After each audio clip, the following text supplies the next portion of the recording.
أهلا بيك في حلقة جديدة من كورس المحادثة باللغة الإنجليزية.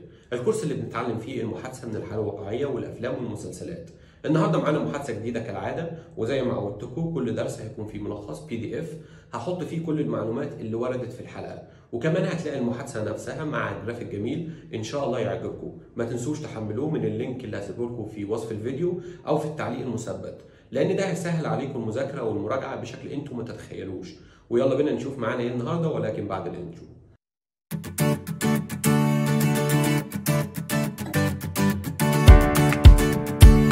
السلام عليكم ورحمة الله وبركاته. لو أول مرة تشوفني فأنا اسمي كرولوس، ودي قناة ديميستيفاي انجلش، ودي مش حلقة عشوائية، ده درس من ضمن كورس كامل. أنصحك إنك تجيب الكورس من البداية.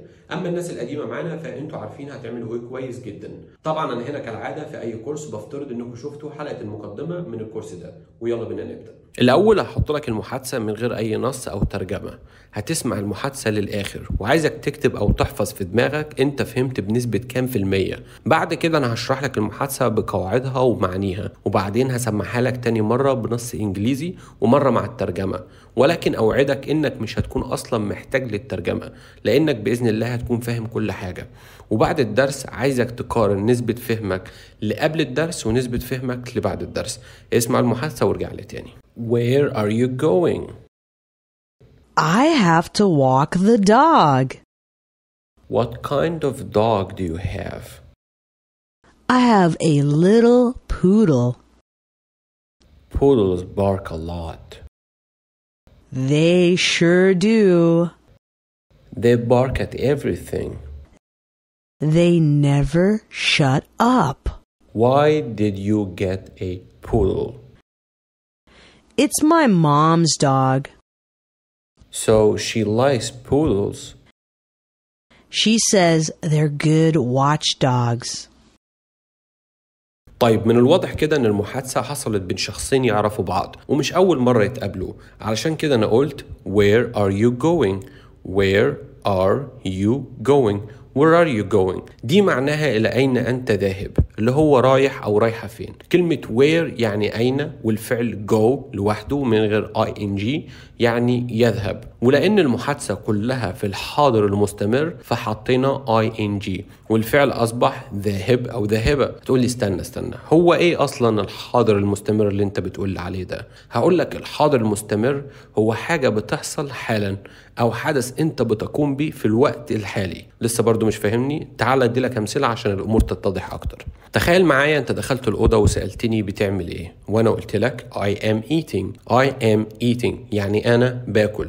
انت دخلت عليا لقيت الاكل في ايدي، سألتني بتعمل ايه، قلت لك باكل. يعني الحدث ده بيحصل حالا، الاكل في ايدي اهو انا باكل. مثال تاني I am drinking يعني انا بشرب، الكوبايه في ايدي انا بشرب اهو بيحصل حالا. I am sleeping يعني انا نايم، انا اهو نايم في سريري يعني نايم بيحصل حالا. مثال تاني I am driving يعني أنا سايق، يعني أنا في العربية أهو وماشي حالا من قدامك فأنا سايق I am driving، وهكذا. لو الحتة دي مش واضحة أو ملخبطاك ما تقلقش، هتتشرح لك بالتفصيل في كورس القواعد. شوف الفيديو ده كده وارجع لي. You're playing with fire over there. You're playing with fire over there. You're playing with fire over there. We're searching this van. We're searching this van. We're searching this van. طيب هي ردت عليا وقالت I have to walk the dog. I have to walk the dog. صيغة I have to وبعدين نحط الفعل معناها بيكون يجب علي أن، اللي هو لازم أعمل كذا وكذا. هنا هي قالت I have to walk the dog. walk the dog يعني أمشي الكلب، فترجمة الجملة هتكون يجب علي أن أمشي الكلب، اللي هو لازم أمشي الكلب. يعني على فكرة معلومة جانبية، كان ممكن تقول أنا همشي أو رايحة أخد الكلب للتمشية من غير ما تقول have to، لأن زي ما قلنا have to معناها حاجة لازم تتعمل مفيش مفر منها. لكن معظم الدول الغربية والغرب عامة بيهتموا بالحيوانات، خصوصا القطط والكلاب زيادة عن اللزوم حبتين 3-5. فهتلاقي ان الحيوانات بتتعامل معاملة الأطفال، لازم يخرجوهم ويلعبوهم وهكذا. فعشان كده هي قالت I have to، مع انها كان ممكن تقول I am going to walk the dog. I am going to walk the dog. يعني أنا رايحة أمشي الكلب. وهنا الإجابة برضو كانت في المضارع المستمر، يعني السؤال كان رايحة فين، الإجابة رايحة أمشي الكلب. أو كان ممكن تقول I am going to take the dog for a walk. I am going to take the dog for a walk. يعني أنا رايحة آخد الكلب للتمشية. وعلى فكرة كلمة walk هنا اسم مش فعل. اكتب لي ليه في التعليقات لو تعرف، وإزاي بنعرف أصلا كانت اسم أو فعل. طيب خلينا نكمل. بعد كده أنا قلت What kind of dog do you have? What kind of dog do you have? لما بتقول what kind of حاجة بيكون قصدك أي نوع من. مثلا what kind of phone? What kind of phone؟ يعني أي نوع من الهواتف. What kind of car? What kind of car؟ يعني أي نوع من السيارات. طبعا احنا هنا بنسأل عن البراند بتاع المنتج، نوع التليفون، نوع العربية. لكن في المثال ده أنا قلت what kind of dog do you have؟ dog يعني كلب، فأنا هنا بقول أي نوع من الكلاب. والجزء الثاني من السؤال do you have ده لوحديه معناه هل لديك. مثلا do you have a phone؟ do you have a phone يعني هل لديك هاتف.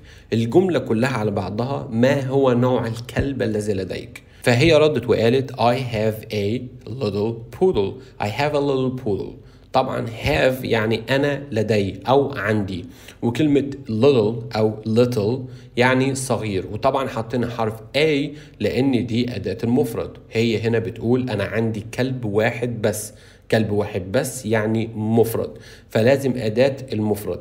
وكلمة poodle دي أعزكم الله نوع الكلب.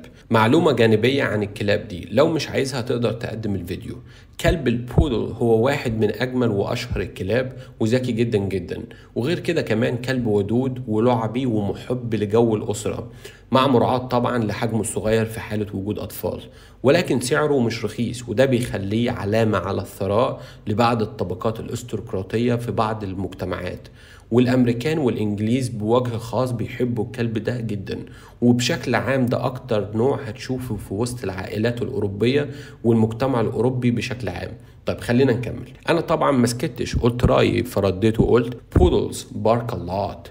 poodles bark a lot يعني كلاب البودل بتنبح كتير. طبعا حطينا اس للكلمة هنا لأننا بنقول كلاب البودل في العموم أو جمع، وإحنا اتفقنا من الحلقة الأولى إننا بنضيف صوت الس لما نحب نجمع أي اسم، زي مثلا cars, dogs, phones وهكذا. وكلمة bark ودي فعل يعني ينبح. الكلمة دي بشوف ناس بتتلخبط ما بينها وبين الكلمة دي park.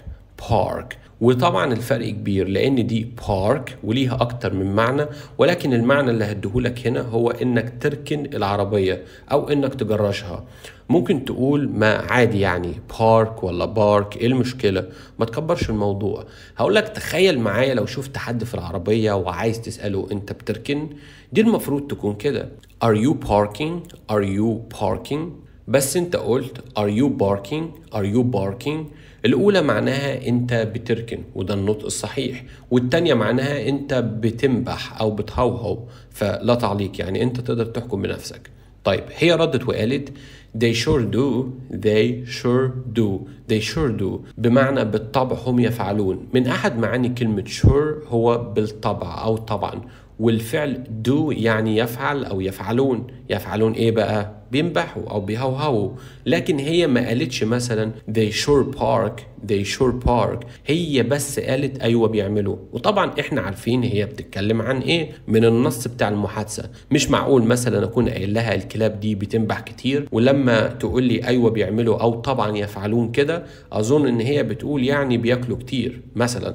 مش منطقي يعني، فإحنا بنفهم من السياق. تعال أديلك مثال من خارج الدرس. أنا وإنت قاعدين في كافيه مثلا أو مطعم وسألتك Do you drink coffee يعني هل تشرب القهوة؟ فأنت ممكن تقول Yes I do يعني نعم أنا أفعل. طبعا في حالة الرفض ممكن تقول No I don't بمعنى أنا لا أفعل. تاني لا أفعل إيه؟ هقول لك أنا كنت بسألك عن إيه؟ هتقول لي قهوة، هقول لك يبقى معناها مش بشرب قهوة. وطبعا دي صيغة مختصرة، فيعني كان ممكن تقول Yes I drink coffee يعني نعم أنا أشرب القهوة، أو No I don't drink coffee. No, I do not drink coffee. يعني لا، أنا لا أشرب القهوة. بعد كده أنا قلت they bark at everything. They bark at everything. يعني ينبحون أو هم ينبحون على كل شيء. لما تحب تقول الكلاب بتنبح على حاجة بنحط حرف الجر at، يعني هنقول bark at. وكلمة everything معناها كل شيء. شوف الفيديو ده كده. Bitsy, me, no bark, come inside now. Bitsy, me, no bark, come inside now. Bitsy, me, no bark, come inside now. A mangy dog barks. A mangy dog barks. A mangy dog barks. بعد كده هي قالت they never shut up. They never shut up.